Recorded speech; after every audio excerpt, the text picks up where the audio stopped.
हम लोग आज वनस्पति शास्त्र बॉटनी के यूनिट 1 में कोशिका और सेल ऑर्गेनेल्स, कोशिका में पाई जाने वाली संरचनाओं के बारे में चर्चा करेंगे। हम लोग पहले बात करते हैं कि कोशिका होती क्या है। कोशिका जो होती है किसी भी जीव की क्रियात्मक और संरचनात्मक इकाई होती है। इन्हें संरचनात्मक इकाई इसलिए कहा जाता है कि कोशिका जो है किसी भी जीव के शरीर का या उनकी संरचना का निर्माण करती है, और इसी क्रियात्मक इकाई इसलिए कहा जाता है कि किसी भी जीव में जितनी सारी जैविक क्रियाएं होती है, श्वसन, उत्सर्जन, प्रजनन, ये जितने प्रकार की जैविक क्रियाएं, पाचन होती हैं, इनका जो है क्रियान्वयन जो है कोशिका के द्वारा होता है। तो कोशिका सिद्धांत की बात करें तो स्लीडेन एंड स्वान नामक वैज्ञानिक ने सबसे पहले कोशिका सिद्धांत का प्रतिपादन किया था। तो प्रश्न पूछे जाते हैं कोशिका सिद्धांत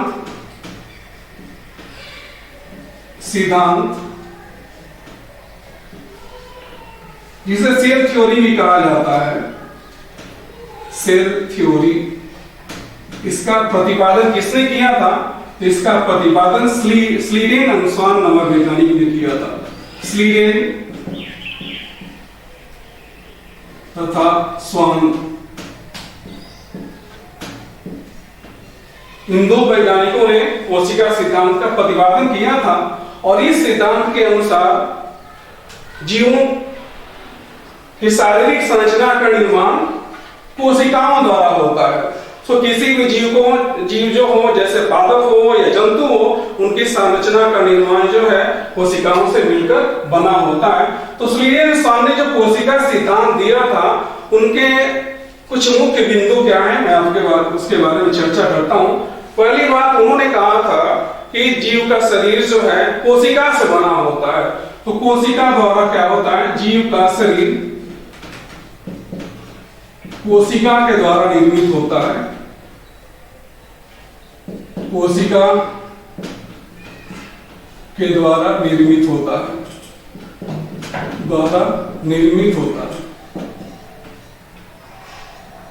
निर्मित होता है। दूसरी महत्वपूर्ण बिंदु यह है कि कोशिका के द्वारा जीव की जितने सारी क्रियात्मक कार्य होते हैं सारे संपन्न होते हैं। तो कोशिका जो होती है किसी भी जीव की संरचनात्मक तथा क्रियात्मक इकाई होती है। कोशिका जीव की क्रियात्मक इकाई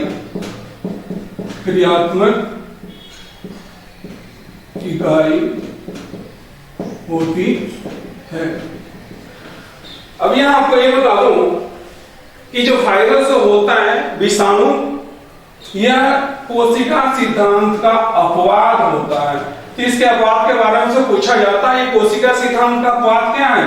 तो कोशिका सिद्धांत का अपवाद होता है विषाणु या वायरस। विषाणु या इसको वायरस कहा जाता है, यह कोशिका सिद्धांत का अपवाद कैसे हुआ? यह कोशिका सिद्धांत का अपवाद इसलिए हुआ, इसका शरीर जो है कोशिका के द्वारा निर्मित नहीं होता है। अब हम आगे थोड़ी सी बात करते हैं, कोशिका की खोज किसने की थी? तो कोशिका की खोज रॉबर्ट हुक नामक वैज्ञानिक ने की थी। रॉबर्ट हुक नामक वैज्ञानिक ने कोशिका की खोज की थी। अब कोई भी कोशिका हो, चाहे पादप कोशिका हो, चाहे जंतु कोशिका हो, चाहे बैक्टीरियल सेल हो, बैक्टीरियल कोशिका हो, तो इनमें मूलभूत अंतर पाए जाते हैं। इनकी कोशिकाओं में अंतर पाए जाते हैं, इनकी संरचनाओं में अंतर पाए जाते हैं। तो हम एक एक करके बैक्टीरियल सेल के बारे में, प्लांट सेल के बारे में, एनिमल सेल के बारे में, उनकी संरचनाओं के बारे में, उनकी कोशिकाओं में मूलभूत अंतर के बारे में हम चर्चा करेंगे। तो हम सर्वप्रथम बात करने जा रहे हैं बैक्टीरियल सेल के बारे में।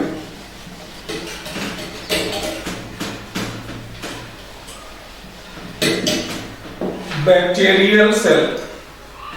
तो 3 प्रकार की कोशिकाएं होती हैं मूलभूत: पादप कोशिका,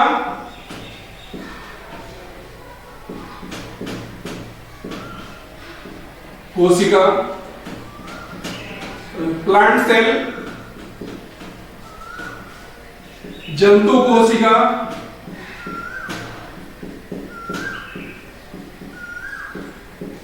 एनिमल सेल तथा बैक्टीरियल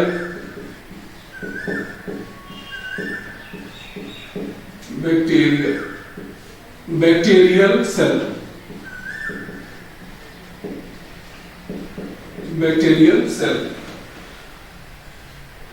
मूल रूप से 3 प्रकार की कोशिकाएं होती हैं: पादप कोशिका, जंतु कोशिका और बैक्टीरियल सेल।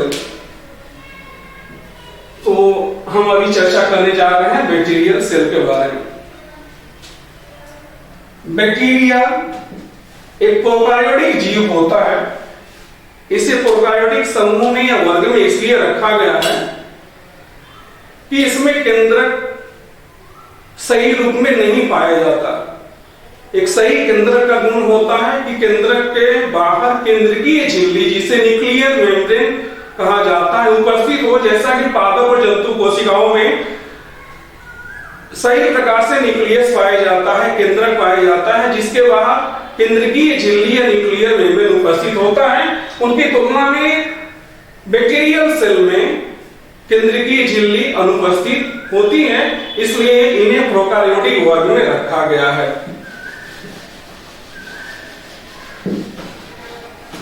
तो हम आइए देखते हैं कि बैक्टीरियल सेल में कौन कौन सी संरचनाएं होती हैं, वो उनका क्रम क्या होता है। तो बैक्टीरियल सेल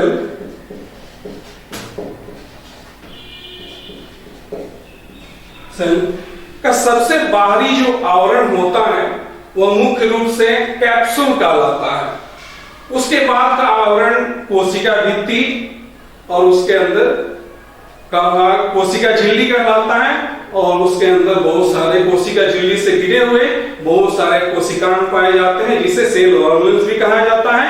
उन सेल ऑर्गेनेल्स या कोशिकांग में न्यूक्लियोटाइड होता है, राइबोसोम होता है, प्रोटीन होता है, कुछ वसा के कण होते हैं। तो बैक्टीरियल सेल का सबसे बाहरी आवरण कैप्सूल होता है। कैप्सूल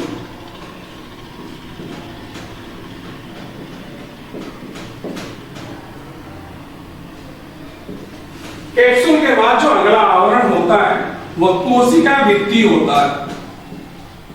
कोशिका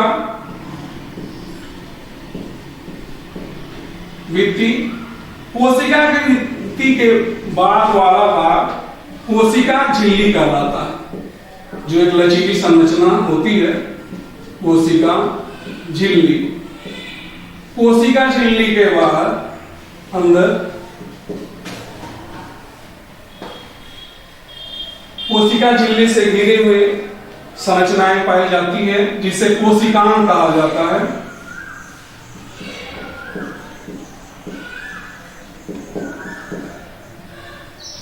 हम आगे चर्चा करेंगे कि कौन कौन से कोशिकांग पाए जाते हैं। ये हो गया आपका सेल वॉल, ये हो गया सेल मेम्ब्रेन,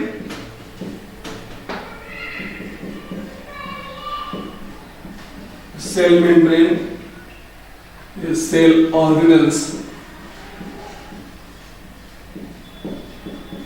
सेल ऑर्गेनेल्स। तो हम एक एक करके इनके बारे में चर्चा करेंगे, इनके रासायनिक संगठन के बारे में चर्चा करेंगे। कैप्सूल, कोशिका भित्ति, कोशिका झिल्ली और कोशिकांग के बारे में हम चर्चा करेंगे। तो पहला जो आवरण होता है, सबसे बाहरी आवरण होता है बैक्टीरियल कोशिका का, वह होता है कैप्सूल। और यह कैप्सूल जो होता है यह किसका बना होता है?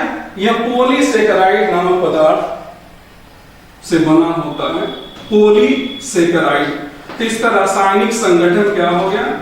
रासायनिक संगठन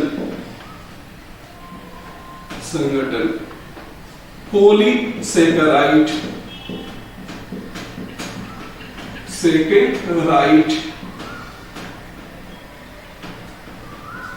इसको पॉलीसेकेराइड कहा जाता है। पॉलीसेकेराइड कहा जाता है। कुछ मात्रा में इसमें नाइट्रोजन की उपस्थिति हो सकती है। तो आपने देखा कि सबसे बाहरी आवरण जो होता है कैप्सूल होता है, और ये इसकी रासायनिक संगठन पॉलीसेकेराइड होता है। कैप्सूल का कार्य क्या होता है? कैप्सूल का प्रथम कार्य होता है बैक्टीरियल कोशिका को निर्जलीकरण से रोकना, डिहाइड्रेशन से रोकना। सो डिहाइड्रेशन से बैक्टीरियल सेल की सुरक्षा करता है। दूसरा जो है विषाणु या वायरस जो होते हैं उनके संक्रमण से जीवाणु को बचाता है। तो दो मुख्य कार्य हो गए कैप्सूल के। इसके दो मुख्य कार्य हो गए। पहला, कोशिका को निर्जलीकरण से बचाना। कोशिका को निर्जलीकरण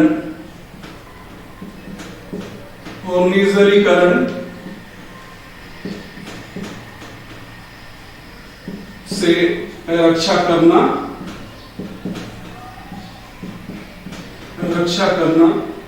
तथा दूसरा, कोशिका को विषाणु के संक्रमण से बचाना। विषाणु के संक्रमण से रक्षा करना। तो दो मुख्य कार्य हो गए कैप्सूल के। कैप्सूल बना किसका होता है? पॉलीसेकेराइड का बना होता है। यह बैक्टीरियल सेल का सबसे बाहरी आवरण होता है और इसका मुख्य कार्य होता है कोशिका को निर्जलीकरण से रक्षा करना और कोशिका को विषाणु के संक्रमण से रक्षा करना।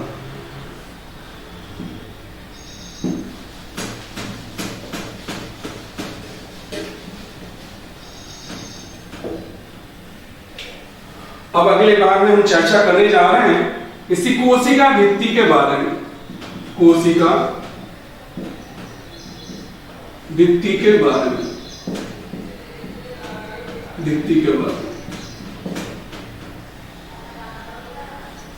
सो कैप्सूल के बाद वाला आवरण क्या कहलाता है? कोशिका भित्ति कहलाता है।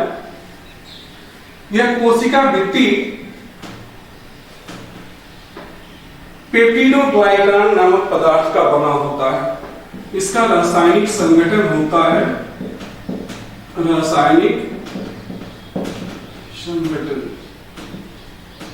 क्या होता है? पेप्टिडोग्लाइकान।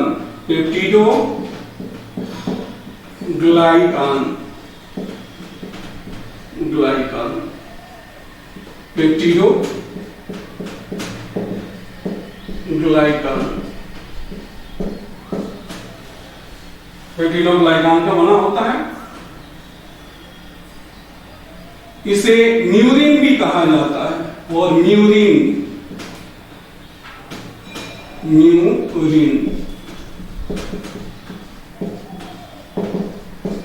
भी कहा जाता है। और यह दो बहुलकों के पॉलीमर से मिलकर बना होता है जिसे हम नेम और नेम कहते हैं। N acetyl glucosamine, N acetyl glucosamine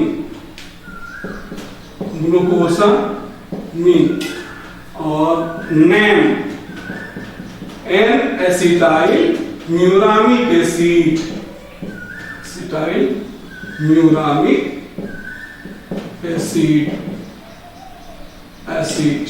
सो दो बहुलक मिलके इसका निर्माण करते हैं पेप्टिडोग्लाइकान या जिसे म्यूरिन भी कहा जाता है। सो इसे आपको याद रखना चाहिए कि पेप्टिडोग्लाइकान या म्यूरिन जो है या म्यूकोपेप्टाइड भी कहा जाता है। इसका निर्माण किन बहुलक के द्वारा होता है? तो पहला है आपका NAD एन एसिटाइल ग्लूकोसामीन और दूसरा होता है एन एसिटाइल म्यूरामिक एसिड। अब आते हैं कोशिका भित्ति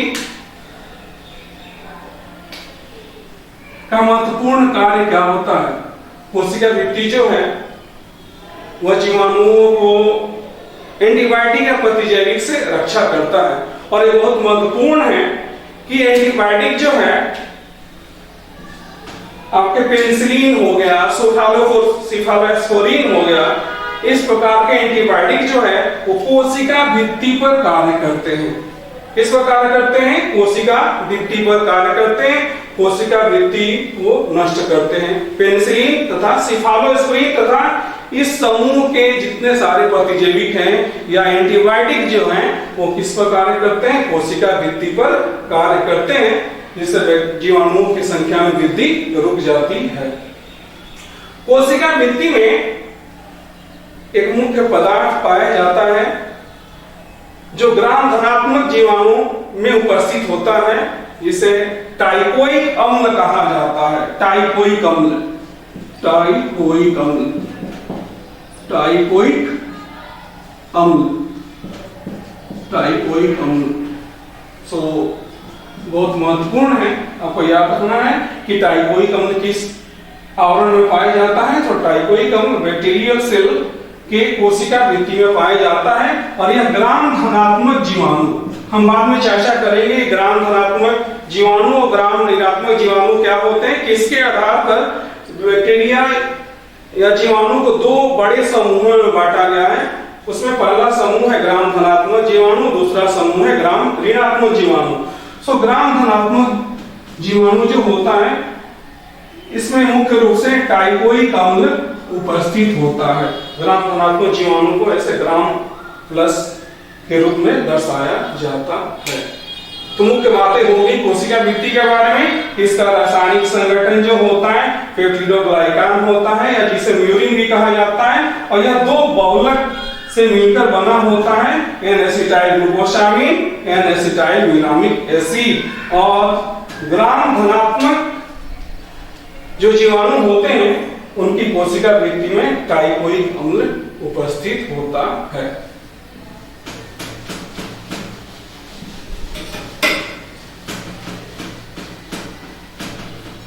तीसरी महत्वपूर्ण बात आपको मैंने कोशिका भित्ति के बारे में की कि प्रतिजैविक जो होते हैं, प्रतिजैविक जैसे आपके पेनिसिलिन,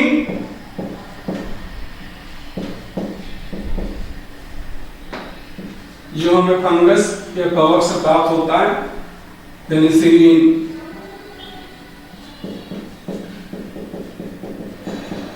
सिलिन तथा सिफालोस्पोरिन, सिफालोस्पोरिन,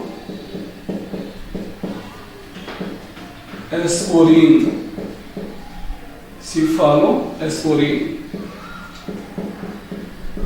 सिफालोस्पोरिन। तो ये दो मुख्य जो प्रतिजैविक होते हैं वो किस पर कार्य करते हैं? कोशिका भित्ति पर कार्य करते हैं, यह तो याद रखना चाहिए। अगले भाग में हम चर्चा करने जा रहे हैं कोशिका झिल्ली के बारे में। कोशिका झिल्ली, कोशिका झिल्ली।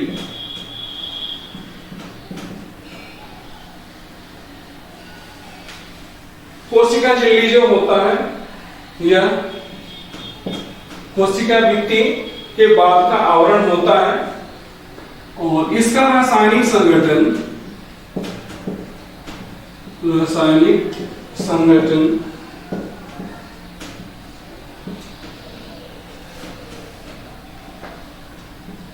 लाइपोप्रोटीन होता है, लाइपोप्रोटीन होता है और इसमें एस्टेरॉल अनुपस्थित होता है, याद रखना चाहिए। एस्टेरॉल अनुपस्थित होता है, अनुपस्थित होता है। तो कोशिका झिल्ली एक लचीली संरचना होती है और इसका रासायनिक संगठन लाइकोप्रोटीन होता है और इसमें एस्टेरोल अनुपस्थित होता है। इसके बाद हम बात करते हैं कोशिकाओं के बारे में, सेल ऑर्गेनेल्स। कोशिकाएं कोशिका झिल्ली से घिरी हुई संरचनाएं जो किसी कोशिका में उपस्थित होती है कोशिकाएं कहलाती है। चूंकि हम चर्चा कर रहे हैं बैक्टीरियल सेल के बारे में, बैक्टीरिया के बारे में, तो इसमें कौन कौन से कोशिकाएं पाए जाते हैं इनके बारे में हम देखते हैं। पहला न्यूक्लियाइड। न्यूक्लियाइड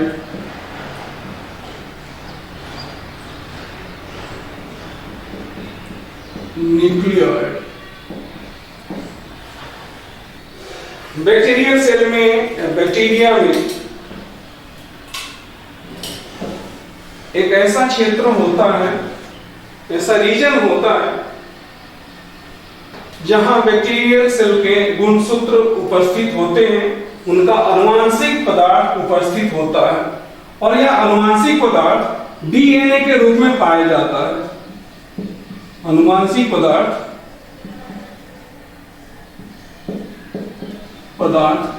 डीएनए के रूप में पाया जाता है और यह डीएनए द्विकुंडलित तथा वृत्ताकार होता है। कैसा होता है? द्विकुंडलित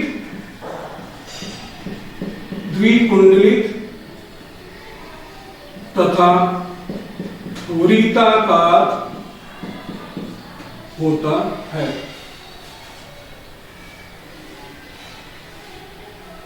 अगर हम तुलना करें पादपों में या प्लांट सेल में उपस्थित गुणसूत्र के बारे में और जंतु में उपस्थित गुणसूत्र के बारे में, तो बैक्टीरिया में पाए जाने वाला जो न्यूक्लियाइड होता है, इसमें हिस्टोन नामक प्रोटीन जो मुख्य रूप से पादप कोशिका के गुणसूत्र में और जंतु कोशिका के गुणसूत्र में पाया जाता है, न्यूक्लियाइड में अनुपस्थित होता है।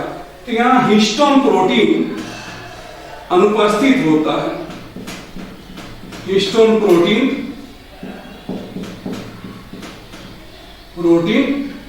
अनुपस्थित होता है। ये मुख्य रूप से आपको याद रखना चाहिए। दूसरी संरचना है राइबोसोम।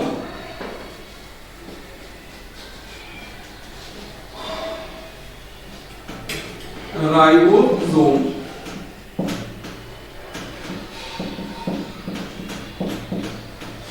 राइबोसोम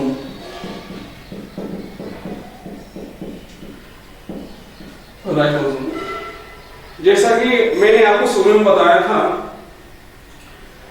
कि बैक्टीरियल सेल प्रोकार्योटिक समूह में आता है और प्रोकार्योटिक जो जीव होते हैं उनका राइबोसोम 70S प्रकार का होता है। हम जानते हैं कि राइबोसोम मुख्यतः दो प्रकार का होता है, 80S और 70S। 80S जो है दो इकाइयों 60S तथा 40S का बना होता है और 70S जो राइबोसोम है वो दो इकाइयों 50S तथा 30S का बना होता है। तो बैक्टीरियल सेल चूंकि प्रोकार्योटिक है तो इसमें राइबोसोम जो होता है यह 70S प्रकार का होता है और यह दो इकाइयों, बड़ी इकाई 50S तथा छोटी इकाई 30S से मिलकर बना होता है। राइबोसोम जो है मुख्य रूप से आरएनए तथा प्रोटीन का बना होता है, इसलिए इसको राइबो न्यूक्लियोप्रोटीन कहा जाता है। तो राइबोसोम राइबो न्यूक्लियोप्रोटीन होता है। राइबो न्यूक्लियो प्रोटीन होता है, जैसा कि नाम से स्पष्ट है, राइबो न्यूक्लियो प्रोटीन। तो किसका बना होता है? आरएनए प्लस प्रोटीन से मिलकर बना होता है। आरएनए प्लस प्रोटीन से मिलकर बना होता है और इसका मुख्य कार्य क्या होता है? राइबोसोम का मुख्य कार्य होता है प्रोटीन संश्लेषण में सहायता करना, इसलिए इसे कहीं प्रोटीन फैक्ट्री भी कहा जाता है। प्रोटीन संश्लेषण में सहायता करना, यह प्रोटीन संश्लेषण में भाग लेता है, प्रोटीन संश्लेषण में भाग लेता है। राइबोसोम झिल्ली रहित संरचना होती है, ये आपको याद रखना पड़ेगा कि राइबोसोम झिल्ली रहित संरचना होती है, झिल्ली रहित संरचना होती है। तो इसका मुख्य कार्य क्या होता है? प्रोटीन संश्लेषण करना, और यह झिल्ली रहित होता है। राइबोसोम जब समूह में पाए जाते हैं, ग्रुप में पाए जाते हैं, तो इन्हें पॉलीराइबोसोम कहा जाता है। तो पॉलीराइबोसोम क्या हुआ? राइबोसोम जब समूह के रूप में उपस्थित होता है तो इसे क्या कहा जाता है? पॉलीराइबोसोम।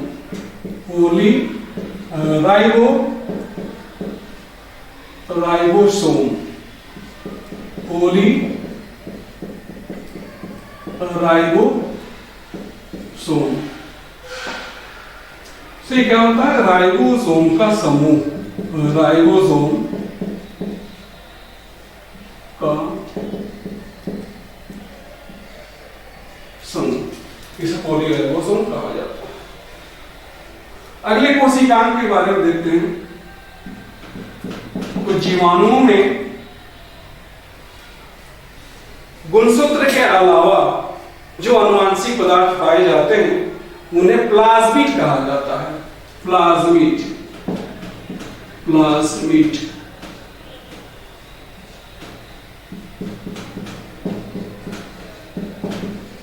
प्लाज्मिड तो गुणसूत्र के अतिरिक्त, गुणसूत्र के अतिरिक्त पाया जाने वाला अनुवांशिक पदार्थ के अतिरिक्त पाया जाने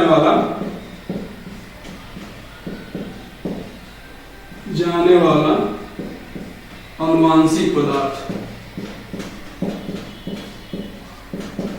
अनुवांशिक पदार्थ जो मूल रूप से किसका निर्मित होता है? डीएनए द्वारा निर्मित होता है। इसके अतिरिक्त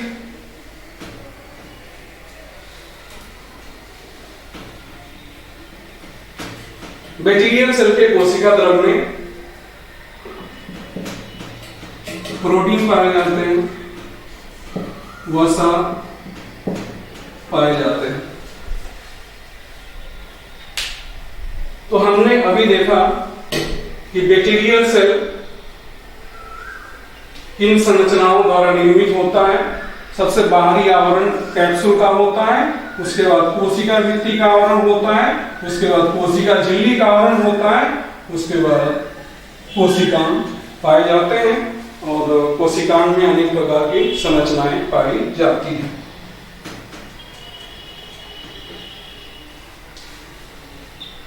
यहां एक महत्वपूर्ण बिंदु है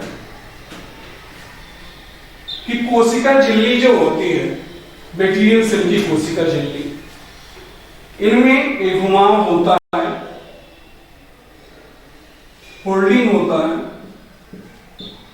तो इस फोल्डिंग और घुमाव के कारण एक संरचना निर्मित होती है जिसे मीजोसोम कहा जाता है। मीजोसोम, मीजोसोम कहा जाता है, मीजोसोम कहा जाता है। और यह मीजोसोम माइटोकॉन्ड्रिया के समान व्यवहार करता है क्योंकि एटीपी संश्लेषण में सहायता करता है। इसलिए यह माइटोकॉन्ड्रिया के समान कार्य करता है, कॉन्ड्रिया के समान कार्य करता है।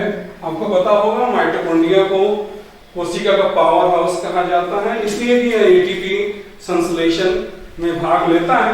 तो म्यूकोसोम जो है ये भी एटीपी संश्लेषण में भाग लेता है, अतः इसे माइटोकॉन्ड्रिया के समरूप माना जाता है।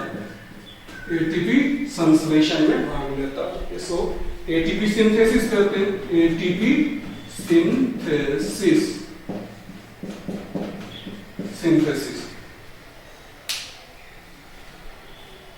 तो अभी हमने पढ़ा बैक्टीरियल सेल में उपस्थित मूलभूत संरचना के बारे में।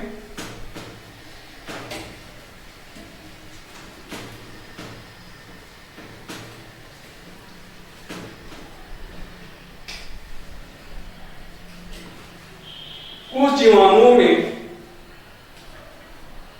एक बेलनाकार संरचना पाई जाती है।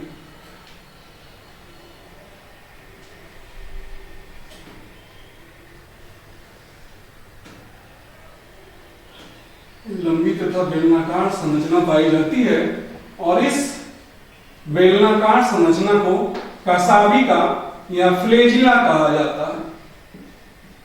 कसाविका या इसको फ्लेजिला भी कहा जाता है। इसका मुख्य कार्य गति तथा प्रचलन में सहायता करना होता है। गति तथा प्रचलन में सहायता करना होता है। और यह फ्लेजिला जो है एक प्रकार के प्रोटीन के द्वारा निर्मित होता है, जिसे फ्लेजिलिन कहा जाता है। फ्लेजिलिन प्रोटीन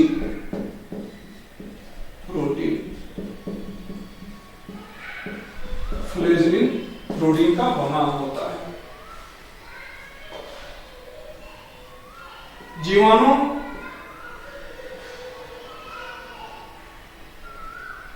के सतह पर रोम के आकार की महीन संरचनाएं पाई जाती है।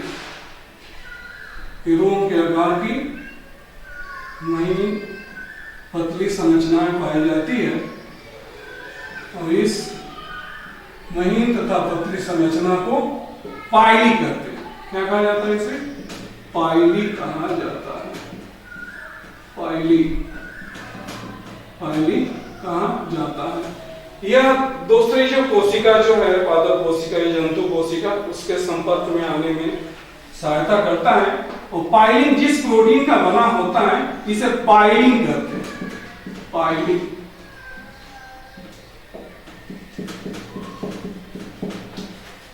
पाइलिंग कहते हैं।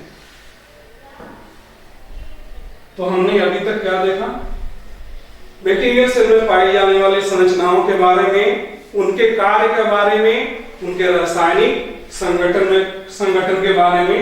हमने कसाविका के बारे में जाना, ये किस प्रोटीन का बना होता है? फ्लेजिलिन प्रोटीन का बना होता है। पाइली जो रोम के आकार की महीन संरचनाएं को बैक्टीरियल सेल के सतह पर उपस्थित रहती है, यह किस प्रोटीन का बना होता है? पाइलिन का बना होता है। अब हम क्विकली जो है रिवाइज करते हैं कि जो अलग अलग जो आवरण थे बैक्टीरियल कोशिका के, उसके रासायनिक संगठन क्या क्या थे। तो कैप्सूल जो है पहला आवरण होता है, उसका रासायनिक संगठन क्या था? पॉलीसेकेराइड। उसके बाद का आवरण क्या कहलाता है? कोशिका भित्ति कहलाता है। और कोशिका भित्ति किसका बना होता है? पेप्टिडोग्लाइकान का बना होता है, जिसे म्यूरिन भी कहा जाता है। और यह पेप्टिडोग्लाइकान तथा म्यूरिन जो है दो प्रकार के बहुलक के द्वारा निर्मित होता है, जिसे नैम एन एसिटाइल ग्लूकोसामीन और नैम एन एसिटाइल ग्लिसरामिक एसिड कहते हैं।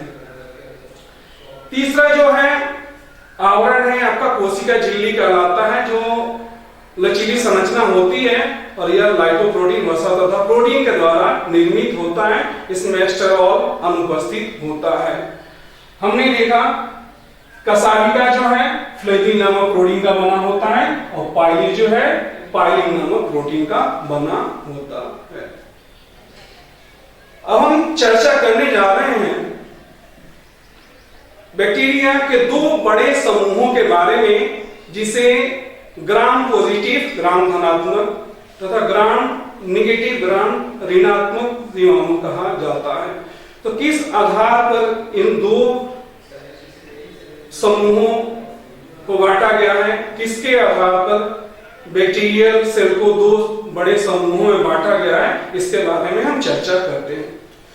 दो बड़े समूह होते हैं जीवाणुओं के, जिसमें पहला है ग्राम धनात्मक, दूसरा होता है ग्राम ऋणात्मक, ग्राम पॉजिटिव तथा ग्राम निगेटिव। तो आपको याद रखना चाहिए कि कोशिका भित्ति के आधार पर जीवाणुओं को दो बड़े समूहों में बांटा गया है। कोशिका भित्ति की रासायनिक संरचना के आधार पर, इन रासायनिक संरचना का व्यवहार जिस तरीके से होता है उसके आधार पर बैक्टीरियल सेल को दो बड़े समूहों में बांटा गया है।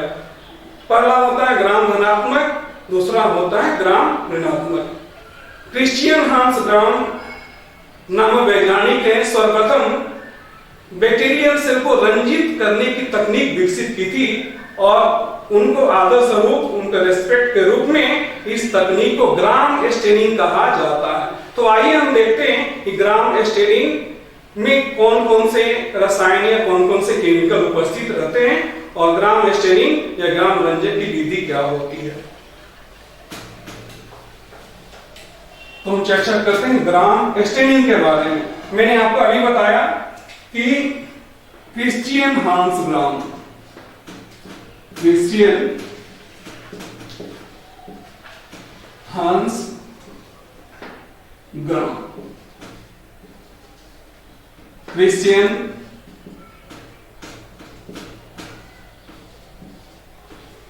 हांस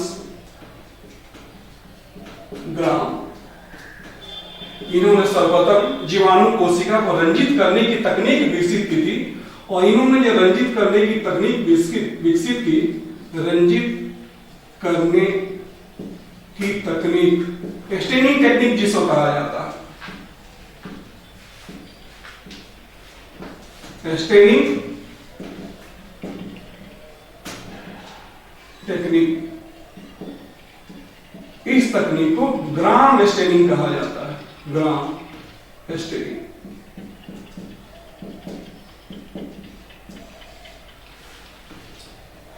आपके विश्वविद्यालय के सिलेबस के पाठ्यक्रम में तथा कई प्रतियोगी परीक्षाओं में पूछा जाता है ग्राम स्टेनिंग का मुख्य आधार क्या है। ग्राम स्टेनिंग का मुख्य आधार कोशिका भित्ति की रासायनिक संरचना में अंतर होता है। तो दो बड़े समूह जो है बैक्टीरिया के, ग्राम पॉजिटिव और ग्राम निगेटिव। ग्राम पॉजिटिव बैक्टीरिया जो होता है उसकी कोशिका भित्ति में पेप्टिडोग्लाइकान की मोटी सतह पाई जाती है, जबकि ग्राम निगेटिव समूह के जो जीवाणु होते हैं उनकी कोशिका भित्ति में पेप्टिडोग्लाइकान की पतली झिल्ली पाई जाती है, पतली सतह पाई जाती है। तो ये मुख्य आधार है आपका ग्राम स्टेनिंग का मुख्य आधार कोशिका भित्ति की रासायनिक संरचना में अंतर, कोशिका भित्ति की रासायनिक संरचना में अंतर, रासायनिक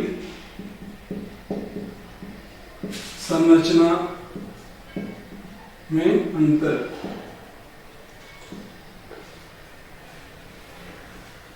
difference between chemical composition of the cell wall से मुख्य आपका आधार होता है ग्राम स्टेनिंग का। अब हम देखते हैं कि ग्राम स्टेनिंग किन चरणों में किसी भी बैक्टीरिया या किसी भी जीवाणु कोशिका को रंजित करता है। तो इसके तीन मुख्य जो है संगठन होते हैं ग्राम स्टेनिंग के। पहला जो होता है क्रिस्टल वायलेट होता है, जिसे जेंकिन वायलेट भी कहा जाता है और मिथाइलिन वायलेट भी कहा जाता है। इसको हेक्सामिथाइल पैरेलोसेनिलीन क्लोराइड भी कहा जाता है। तो क्रिस्टल वायलेट हो गया। दूसरा इसका संगठन है आपका एसीटोन या इथाइल अल्कोहल और तीसरा इसका संगठन है आयोडीन। हम करते क्या है ग्राम स्टेनिंग, किन चरणों में संपन्न करते हैं। तो ग्राम स्टेनिंग में हम पहले जो है जो बैक्टीरियल कल्चर जो है, जो बैक्टीरिया कल्चर किया गया है उनकी जो संख्या है, बहुत अधिक संख्या है, उसको क्रिस्टल वायलेट से उसकी अभिक्रिया कराते हैं। उसके बाद उसमें आयोडीन मिलाते हैं और आयोडीन जो है क्रिस्टल वायलेट से बंधन बनाता है और उसके बाद हम एसीटोन या इथाइल अल्कोहल से उसे धोते हैं।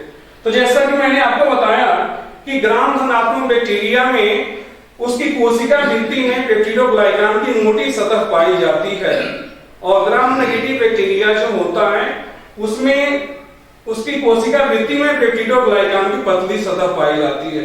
सो पतली सतह पाए जाने के कारण जो है ये जो क्रिस्टल वायलेट जो है ये जो कलर है वो अवशोषित हो जाता है और जो ग्राम पॉजिटिव बैक्टीरिया होता है उसमें उसकी कोशिका भित्ति में पेप्टिडोग्लाइकान के मोटी सतह उपस्थित होने के कारण जो रंग जो है या जो कलर जो है वो उसकी कोशिका भित्ति में क्या हो जाता है, उस पर ही क्या होता है आपका टैग हो जाता है और उस पर क्या उसके सतह पर ही क्या होता है रह जाता है और जिससे कारण जो है यह आपका बैंगनी रंग का दिखाई पड़ता है और जबकि ग्राम नेगेटिव बैक्टीरिया जो है यह क्या होता है आपका गुलाबी रंग का दिखाई पड़ता है।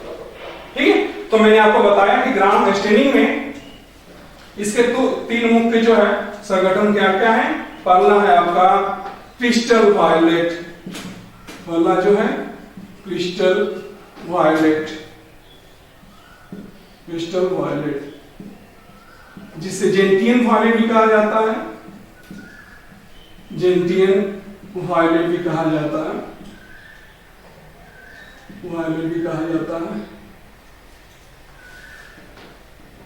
दूसरा जो है आयोडीन, आयोडीन का घोल मिलाया जाता है और तीसरा जो है आपका एसीटोन या इथाइल अल्कोहल, एसीटोन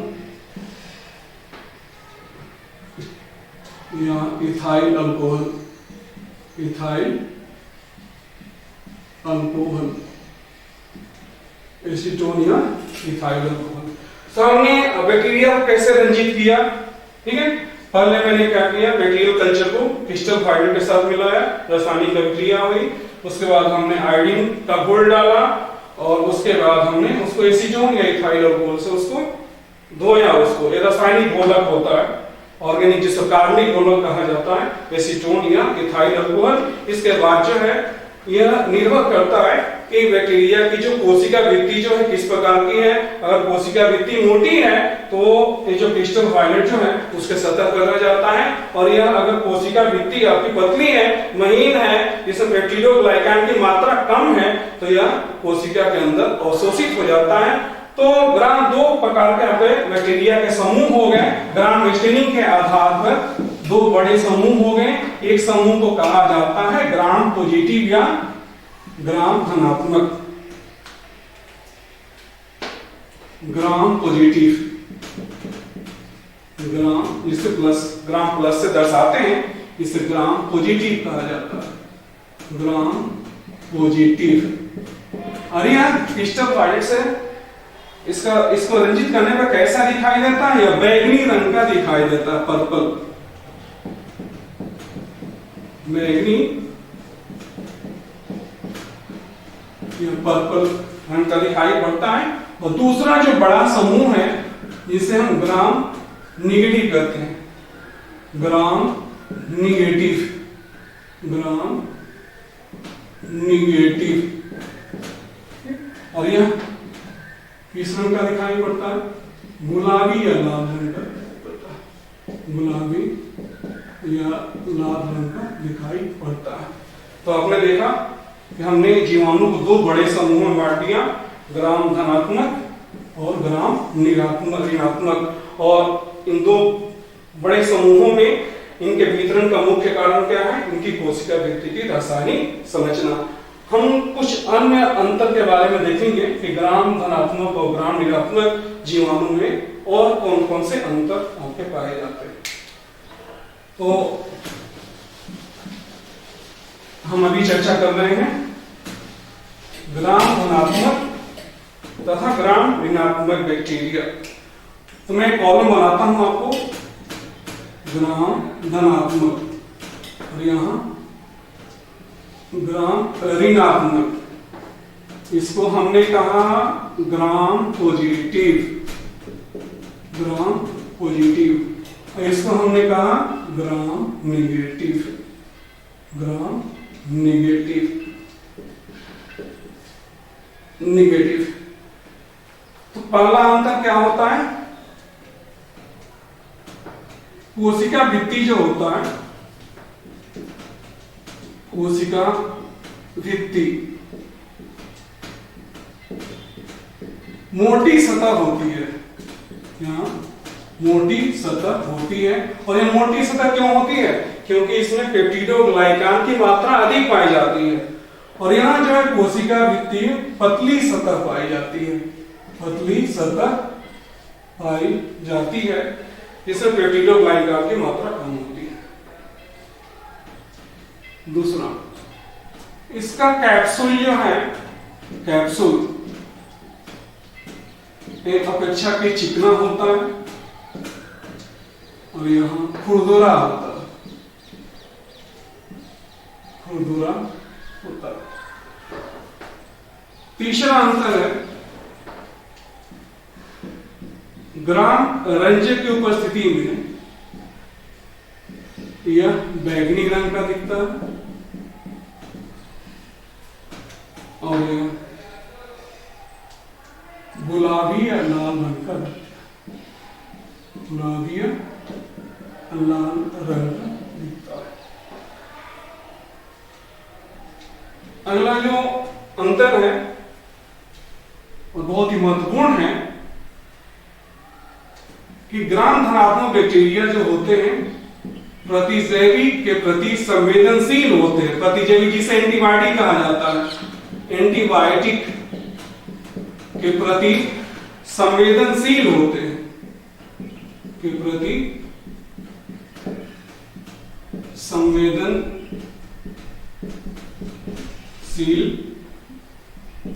होते हैं, सेंसिटिव होते हैं। इन पर प्रतिजैविक या एंटीबायोटिक का प्रभाव पड़ता है। यहाँ संवेदनशीलता का मतलब क्या हो गया कि जो ग्राम धनात्मक बैक्टीरिया जो होते हैं, जो जीवाणु होते हैं, उस पर प्रतिजैविक का असर होता है, प्रतिजैविक का प्रभाव होता है, इसलिए इन्हें एंटीबायोटिक सेंसिटिव कहा जाता है। जबकि ग्राम धनात्मक बैक्टीरिया जो होते हैं वे मुख्य रूप से प्रतिजैविक प्रतिरोधी होते हैं, प्रतिजैविक प्रतिरोधी होते हैं, प्रतिरोधी। एंटीबायोटिक रेजिस्टेंस जिसे कहा जाता है, एंटीबायोटिक रेजिस्टेंस, रेजिस्टेंट होते हैं, एंटीबायोटिक रेजिस्टेंट होते हैं। तो ये मूलभूत अंतर हो गए ग्राम पॉजिटिव और ग्राम नेगेटिव बैक्टीरिया के बारे में। मैं एक बार पुनः आपको दोहरा रहा हूं। कोशिका भित्ति मोटी सतह पाई जाती है क्योंकि पेप्टिडोग्लाइकान अधिक मात्रा में पाया जाता है। यहाँ पेप्टिडोग्लाइकान की मात्रा कम होती है, जिससे कारण सतह पतली होती है। इसका कैप्सूल अपेक्षाकृत चिकना होता है और ग्राम नेगेटिव जो जीवाणु होते हैं उसका कैप्सूल जो है खुरदुरा होता है। तीसरा, ग्राम रंजक की उपस्थिति में यह बैंगनी रंग का दिखाई पड़ता है और ग्राम नेगेटिव जो जीवाणु है, इस समूह के जीवाणु गुलाबी या लाल रंग के दिखाई पड़ते हैं। और चौथा जो सबसे महत्वपूर्ण अंतर है कि ग्राम धनात्मक जो जीवाणु होते हैं वो प्रतिजैविक के प्रति संवेदनशील होते हैं, उन पर प्रतिजैविक का प्रभाव पड़ता है। और ग्राम नेगेटिव जो समूह के जीवाणु होते हैं और प्रतिजैविक प्रतिरोधी होते हैं, जो जिन पर प्रतिजैविक एंटीबॉडी का प्रभाव बहुत कम पड़ता है। तो हमने क्या क्या चर्चा की बैक्टीरियल सेल के बारे में। एक बार मैं पुनः आपको शुरू से अंत तक मैं आपको रिवाइज करा दे रहा हूं कि हमने चर्चा की बैक्टीरियल सेल के बारे में। तो सबसे पहला आवरण क्या होता है, कैप्सूल होता है। और कैप्सूल किसका बना होता है, पॉलीसेकेराइड का बना होता है। और कैप्सूल का कार्य क्या होता है, कैप्सूल का कार्य होता है जीवाणु कोशिका को निर्जलीकरण से रोकना और विषाणुओं के संक्रमण या वायरस के संक्रमण से उसकी रक्षा करना। उसके बाद वाला आवरण जो होता है यह कोशिका भित्ति कहलाता है। और कोशिका भित्ति पेप्टिडोग्लाइकान नामक रसायन का बना होता है। आपको मैंने बताया था कि पेप्टिडोग्लाइकान जो है दो रासायनिक बहुलक से मिलकर बना होता है, एन-एसिटाइल ग्लूकोसामीन और एन-एसिटाइल एसिड।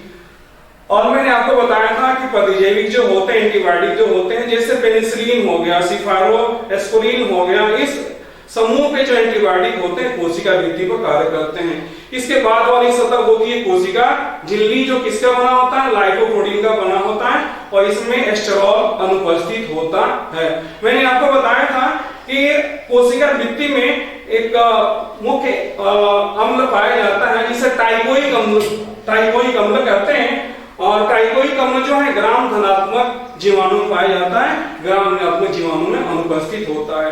इसके बाद हमने बात की थी कोशिकांगों के बारे में। जो कोशिका में उपस्थित जो कोशिका झिल्ली रही संरचनाएं जो होती है, जैसे आपका राइबोसोम जो होता है, तो राइबोसोम का कार्य क्या होता है? प्रोटीन का संश्लेषण करना। और राइबोसोम का प्रकार क्या होता है? 70S प्रकार का होता है, जो 2 इकाइयों से बना होता है। बड़ी इकाई को 50S कहा जाता है, छोटी इकाई को 30S कहा जाता है। मैंने आपको बताया था कि जो कोशिका झिल्ली होती है बैक्टीरियल कोशिका की, उसके घुमाव से या फोल्डिंग से एक प्रकार की संरचना का निर्माण होता है जिसे मीजोसोम कहा जाता है। और मैंने आपको बताया था कि मीजोसोम जो है यह माइटोकॉन्ड्रिया के समान व्यवहार करता है, क्योंकि माइटोकॉन्ड्रिया को किसी भी पादप कोशिका या जंतु कोशिका को ऊर्जा गृह कहा जाता है, क्योंकि यह एटीपी के संश्लेषण में सहायता करता है। तो यहाँ मीजोसोम का कार्य भी वही है, एटीपी का संश्लेषण करना।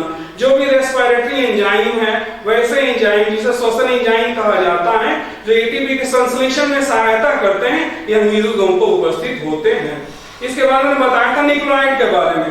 तो जो बैक्टीरियल कोशिका का जो गुणसूत्र होता है, जिस स्थान पर गुणसूत्र पाया जाता है, वो अनुवांशिक पदार्थ होता है, द्विकुंडलित वृत्ताकार डीएनए के रूप में उपस्थित होता है, इसे न्यूक्लियोइड कहते हैं। इसके बाद मैंने आपको बताया था इसमें प्रोटीन पाए जाते हैं, कुछ वसा के कण पाए जाते हैं। मैंने बताया था कि जीवाणुओं में आपको मुख्य गुणसूत्र के अलावा जो अनुवांशिक पदार्थ पाए जाते हैं, इन्हें प्लाज्मिड कहा जाता है, जो डीएनए के रूप में होता है। इसके बाद मैंने आपको बताया था कि कुछ संरचनाएं होती हैं जो जीवाणु में पाई जाती हैं। एक लंबी बेलनाकार जो संरचना होती है उसको फ्लैजिला या कशाभिका कहा जाता है, और यह जिस प्रोटीन द्वारा निर्मित होता है उसे फ्लैजिन कहा जाता है। जीवाणुओं के सतह पर रोम के समान महीन पतली संरचनाएं उनके सतह के चारों उपस्थित होती हैं, और इस संरचना को पाइली कहा जाता है। पाइली का कार्य होता है दूसरी कोशिकाओं से संपर्क स्थापित करना, और पाइली जिस प्रोटीन का बना होता है इसे हम पाइलिन कहते हैं। इसके बाद हमने चर्चा की थी ग्राम स्टेनिंग के बारे में, उस तकनीक के बारे में जिसके द्वारा बैक्टीरिया को रंजित किया जाता है।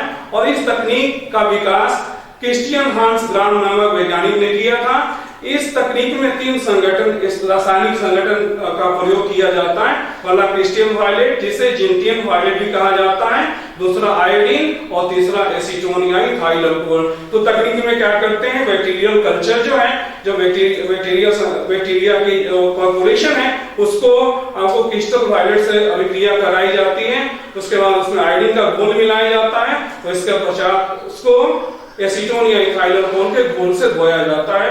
तो चूंकि ग्राम धनात्मक बैक्टीरिया जो होता है उसकी कोशिका भित्ति मोटी सतह की बनी होती है, अधिक मात्रा में पेप्टिडोग्लाइकान पाए जाते हैं, यह रंजक सतह पर उपस्थित रहते हैं। और ग्राम नेगेटिव जो बैक्टीरिया जीवाणु जो है उसकी कोशिका भित्ति पतली होती है, महीन होती है, क्योंकि उनमें पेप्टिडोग्लाइकान की मात्रा कम पाई जाती है। तो आपका जो क्रिस्टल वाले जो रंजक है वो कोशिका के द्वारा अवशोषित कर लिया जाता है, जिससे कारण यह लाल या गुलाबी रंग का दिखाई पड़ता है। उसके बाद हमने चर्चा की कि जो 2 जीवाणुओं को जो बड़े समूह हैं, इन जीवाणुओं को समूह में बांटा गया है। जीवाणु के समूह, जो 2 समूह होते हैं, जीवाणु के समूह, इसमें आपका पहला है ग्राम धनात्मक, दूसरा होता है ग्राम ऋणात्मक। तो मैंने पहला अंतर बताया था कोशिका भित्ति का मोटा होना, क्योंकि बैक्टीरियोग्लाइकान की मात्रा अधिक होती है और यहाँ पतली होती है, बैक्टीरियोग्लाइकान की मात्रा कम। दूसरा कैप्सूल जो होता है अपेक्षाकृत चिकना होता है, और ग्राम नेगेटिव जो जीवाणु होते हैं उसका जो है कैप्सूल क्या होता है, खुरदुरा होता है। ग्राम रंजक में यह बैगनी दिखाई पड़ता है, और यह गुलाबी रंग या लाल रंग का दिखाई पड़ता है। जो ग्राम पॉजिटिव जो जीवाणु होते हैं उसको प्रतिजैविक का प्रभाव होता है, प्रतिजैविक के प्रति संवेदनशील होते हैं, जबकि ग्राम नेगेटिव जो जीवाणु होते हैं वो प्रतिजैविक के प्रति संवेदनशील नहीं होते हैं, उन पर प्रतिजैविक का प्रभाव कम पड़ता है। एक अंतर और आप देख लें अंत में, ऐसे मैंने इसको अलग से बताया आपको कि टाइकोइक अम्ल जो विशेष प्रकार का अम्ल जो होता है, यह टाइकोइक एसिड जिसे कहा जाता है टाइकोइक अम्ल, टाइकोइक